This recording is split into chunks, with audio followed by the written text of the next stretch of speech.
Hi guys, నేను నిన్న మామిడికాయ తురుము పచ్చడి చేసుకున్నానండి.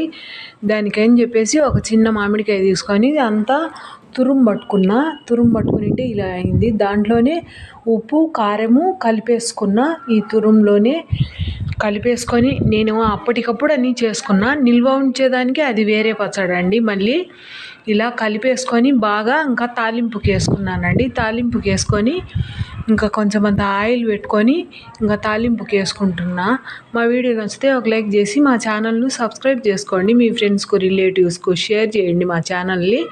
చూడండి, ఆయిల్ వేసేసి కరివేపాకు ఒక 2 ఎండుమిర్చి వేసి తెల్లగడ్డలు దంచి వేసుకున్నా. కొంచెం అంత జీలకర్ర, ఆవాలు, కొన్ని మినపప్పు, శనగపప్పు కూడా వేసుకున్నా. అవన్నీ వేగిన తర్వాత ఈ మామిడికాయ తురుము పచ్చడి దాంట్లో వేసేసుకొని కొద్దిసేపు అలా సిమ్లో పెట్టుకొని ఉడకనిచ్చుకున్నా. బాగా టేస్టీగా ఉన్నిందండి. మీరు కూడా ఒకసారి ఇలా ట్రై చేయండి.